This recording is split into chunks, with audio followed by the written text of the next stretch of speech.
पृथ्वी पर स्वर्ग के रूप में जाना जाने वाला जम्मू और कश्मीर वह जगह है जहां मां प्रकृति ने अपना सारा प्यार दिया है।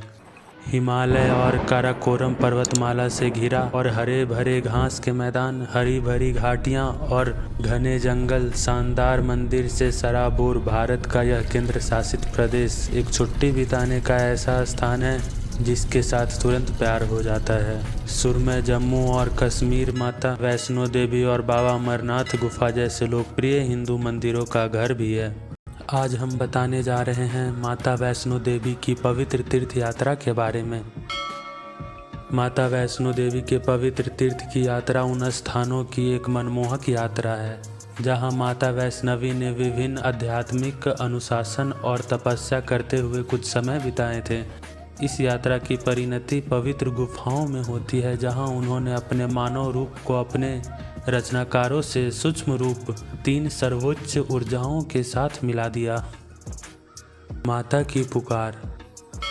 श्री माता वैष्णो देवी जी के पवित्र तीर्थ की यात्रा माता के आवाहन के साथ शुरू होता है। यह न केवल एक विश्वास है बल्कि एक और सभी का एक मजबूत अनुभव भी है कि दिव्य माँ अपने बच्चों को बुलाती है और एक बार जब कोई व्यक्ति इसे प्राप्त कर लेता है तो वह जहाँ कहीं भी हो माता के आशीर्वाद को प्राप्त करने के लिए उनके पास जाने के लिए बाध्य हो जाता है। स्थानीय लोक कथाओं में एक लोकप्रिय नारा खूबसूरती से इसे व्यक्त करता है, मान आप बुलंदी हैं, मान आप बुलंदी हैं, जिसका अर्थ है माँ स्वयं बुलाती है।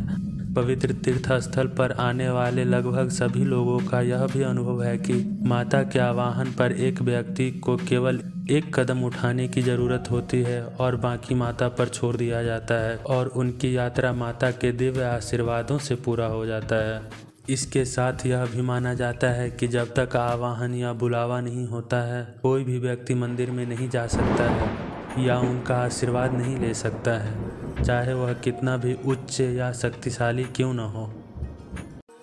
हम बताने वाले हैं अपने माता वैष्णो देवी के पवित्र तीर्थ यात्रा के बारे में और यह हमारा सौभाग्य था जो हम माता रानी के दर्शन कर पाएँ। यह बात है 28 फरवरी 2022 की, जब हम 5 दोस्त दिल्ली से रात की ट्रेन लेकर जम्मू पहुंचते हैं। ट्रेन का किराया 400 से 500 रुपये था। फिर हम जम्मू से बस लेकर कटरा पहुंचते हैं। बस का किराया 120 रुपये था। जम्मू से कटरा का रास्ता बहुत शानदार था। ऊंचे ऊंचे पुलों, पहाड़ों और बहुत से सुरंगों को पार करते हुए दूर से माता रानी का पर्वत दिखाई देता था जहां पर माता रानी विराजमान है। फिर हम कटरा पहुंचकर बाणगंगा मार्ग पहुंचते हैं। हम बाणगंगा मार्ग के पास 2 कमरे वाला होटल लेते हैं जिसका किराया कुल 2500 रुपये था। हम वहां फ्रेश होकर अपने सामान रख दिए। हमने यात्रा पर्ची ऑनलाइन ले रखा था तो हम 9 बजे सुबह बाणगंगा मार्ग से पैदल 6 किलोमीटर की दूरी तय करके अर्धकुंवारी पहुंचते हैं। वहां पर थोड़ा आराम करने के बाद हम माता रानी की भवन की ओर बढ़ते हैं जो वहां से 5.5 किलोमीटर था। रास्ते में खाने पीने के लिए सराइन बोर्ड के द्वारा संचालित भोजनालय भी बने थे जहां पर कम रेट में भोजन मिलता था। हेल्थ से रिलेटेड कोई भी प्रॉब्लम के लिए डिस्पेंसरी भी बनाए थे। भक्तों की यात्रा में कोई भी दिक्कत ना हो इसके लिए सभी बातों का विशेष ध्यान रखा गया था। रास्ते में आराम करते हुए खाते पीते हुए हम पहुंच गए थे माता के भवन से 1 से 1.5 किलोमीटर पीछे, जहां से माता रानी का प्यारा सा भवन दिखाई दे रहा था। माता रानी के भवन के पास पहुंचकर हमने स्नान किया। पर्वत से गिरती हुई ठंडे पानी से स्नान करने के बाद शरीर का सारा थकान दूर हो गया था। फिर हम प्रसाद काउंटर से प्रसाद लेकर वहां पर बने लॉकर रूम में अपना मोबाइल, वॉलेट और इलेक्ट्रॉनिक सामान रख दिया क्योंकि माता रानी के भवन में यह सब ले जाना वर्जित था। फिर हम माता रानी के दर्शन के लिए लाइन में लगकर माता रानी के नारे लगाते हुए दर्शन कर मनोकामना मांगे।